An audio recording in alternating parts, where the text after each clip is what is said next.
تو ہم نے یہ کاوش کر کے سول ملٹری لیزون کمیٹی کا اہتمام کیا ہے. وہ اس کی ایک آدھ چھوٹی سی میٹنگ, اس میں آپ لوگوں کے ریپرزنٹیٹو, سول ایڈمنسٹریشن جنہوں نے ایکچوئل کام کرنا ہے, اور ہم بیچ میں ایک آپ سمجھ لیجئے کہ وہ جیسے ہوتا ہے نا کہ جو یہ کرتے ہیں مشاورت کرتے ہیں, بیچ میں کوشش کریں گے کہ ان کے مسائل اور ان کے مسائل حل کر پائیں, آپس میں ان کا ایک بہتر وہ جو تیل مال وہ کیا کہتے ہیں ملاپ ہے نا وہ ہم کر پائیں. تو یہ ایک کوشش ہے. اسی سلسلے میں ہے کہ سوشل ایشوز پہ جو لوگوں کو فیسڈ ہیں ان کا ہم تدارک کر پائیں اور آگے لے کے چل پائیں, تاکہ جو زبانی بات چیت ہے اس سے آگے بڑھیں. بھی ہم زبانی بات چیت ہم نے بہت کر لی, آپ نے ہمیں تسلیاں دے لی, ہم نے آپ کو تسلیاں دے لی, ہم نے اپنی قربانیوں کا ذکر کر لیا, آپ نے اپنی قربانیوں کا ذکر کر لیا, بٹ اب پریکٹیکلی آگے چلیں, سوات کو جہاں پہ ہے وہاں سے اٹھائیں اور آگے لے کے چلیں. اس کے لیے یہ ایک باڈی ہم نے ایک چھوٹی سی تنظیم یہ بنانے کی کوشش کر رہے ہیں. اس کی ایک آدھ چھوٹی میٹنگ ہوگی, یہ بڑی میرے لیول کی میٹنگ, پھر ڈیو لیول کی میٹنگ, اور پھر ایپیکس لیول کی میٹنگ. جو مسائل ہم میرے لیول پہ حل نہیں ہو پائیں گے, میرے لیول پہ ڈی پی او اور ڈی سی او کے ساتھ اور ساتھ ہمارے جو نامینیٹڈ ہوں گے نمائندے مختلف تحصیلوں کے, وہ بیٹھیں گے اور جو فلٹروں کے پوائنٹس آئیں گے وہ ہم ان کے سامنے رکھیں گے کہ ان کو آپ حل کیجیے, تدارک کیجیے. نہیں حل ہو پائیں گے تو آگے لے کے جائیں گے, نہیں ہوں گے تو آگے لے کے جائیں گے. تو ایک ایفرٹ بجائے اس کے کہ اپنے آپ کو ہم ایک نیگیٹو سینٹیمنٹ کے اندر رکھیں, منفی جذبات کے اندر رکھیں, غصہ دلاتے رہیں, اور اپنے اس کو ہم کوشش کرتے ہیں کہ ان جذبات کو ایک چینلائز طریقے سے آگے لے کے چلیں, ایک میکانزم کے تحت آگے لے کے چلیں, تاکہ ان تمام چیزوں کا کمیونٹی جب تک ہیپی نہیں, آپ لوگ جب تک ہیپی نہیں پوری طرح سے, آپ کا وہ جو تسلی نہیں ہے, تو پھر چیزیں خراب رہیں گی, پھر چیزیں آگے نہیں بڑھ پائیں گی. تو یہ ایک کاوش ہے. میں تھوڑا سا آپ کو احاطہ اس لیے دے رہا ہوں کہ تاکہ آپ کو اندازہ ہو کہ اس کم تعداد کے ساتھ بھی ہمارا جو دل ہے, جو دھڑک رہا ہے, وہ سوات کے لیے ہی ہے, آپ لوگوں کے لیے ہی ہے. اور یہاں کی یہ جو وادی ہے جس کے اندر 3 امپورٹنٹ چیزیں ہیں, دریا اور پہاڑ اور درخت, ان تینوں کو ہم نے سانس لینے دینا ہے. کوشش کرنی ہے کہ ان تینوں, یہ سوات نہیں رہے گا اگر یہ 3 چیزیں خراب ہو گئیں. یہ میری بات یاد رکھیے گا. یہ دریا جس کے ساتھ ہم نے وہ سلوک کیا ہے جو سوتیلی اولاد کے ساتھ بھی نہیں لوگ کرتے, یا کسی کے ساتھ بھی, اور درختوں کے حالات ہمارے سامنے ہیں. ہم نے یہ سیمینار بھی اسی وجہ سے کیا تھا. اور پہاڑوں کو بھی انڈرسٹینڈیبل بات ہے, لوگوں کا رسک ہے, سارا کچھ ہے, اپنی جگہ پہ ہے, لیکن ایک طریقے سے چلیں گے تو بہتر رہے گا. ان تینوں چیزوں کو اگر ہم نے جس شاخ پہ ہم بیٹھے ہیں اگر اسی کو کاٹنا شروع کر دیا تو سوات نہیں رہے گا.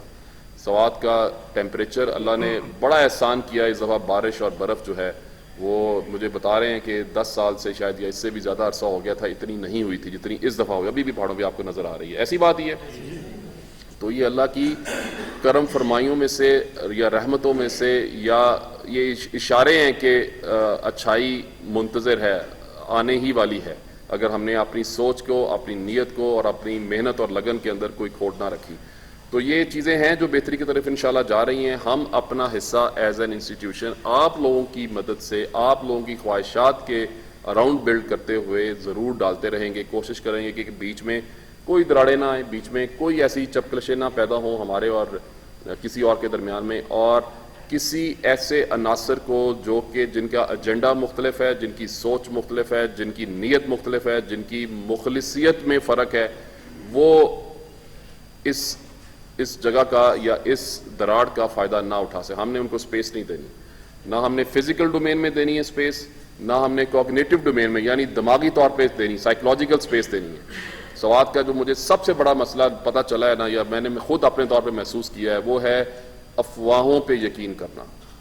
حقیقت اور سچ جو سامنے ہے اس کو ہم نہیں یقین کرتے. جو ایک افواہ چلتی ہے مالاکنڈ سے, جب وہ پہنچتی ہے کلام تک تو وہ ایک بہت بڑا مسئلہ بن چکی ہوتی ہے, اور اس کا حقیقت سے شاید بہت کم تعلق ہوگا. تو برائے مہربانی افواہوں پہ زور نہیں دینا کہ ایسے ہو جائے گا ویسے ہو جائے گا, بالکل نہیں ہے. جو چیز ہے آپ کے سامنے, آج کل سوشل میڈیا ہے, ویسے بھی الیکٹرانک میڈیا ہے, ہر میڈیا کے اوپر بات چیت کوئی چھپ نہیں سکتی ہے. میں چاہتا ہوں کہ ہماری جیسے اپنے گھر کے ساتھ بندے کی ذاتیت ہوتی ہے, اسی طریقے سے سوات کے ساتھ ایز این انسٹیٹیوشن ہماری ذاتیت ہے, ہماری انسیت ہے, ہماری جذباتی لگن ہے, لگاؤ ہے اس کے ساتھ. تو اس لیے کوئی ایسا کام انشاءاللہ نہ ہونے دیں گے, نہ ہونے پائے گا جو کہ اس کے امن کو تباہ کر سکے.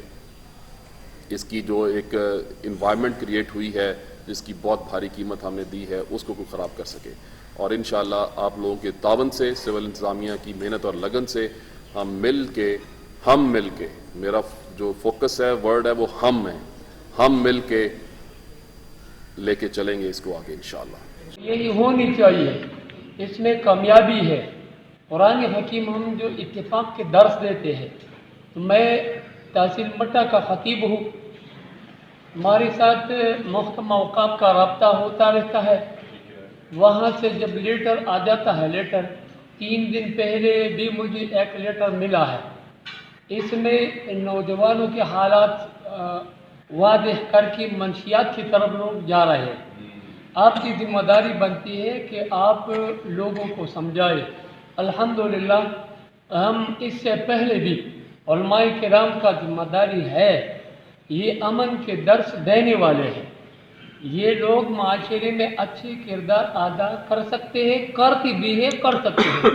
انشاءاللہ یہ ہماری ذمہ داری ہے، ہم پہلے بھی یہ کر چکے ہیں، آئندہ بھی کرتے رہیں گے، لیکن یہ علاقے کے لوگ، ان کے لیے بھی ضروری ہے نا علماء کرام کے ساتھ بیٹھنا، ان کو بلانا۔ میں 13 سال ہو گیا، یہ دوسرا میٹنگ ہے کہ مجھے دعوت ملا۔ کوئی میٹنگ آپ کے بغیر نہیں ہوگا۔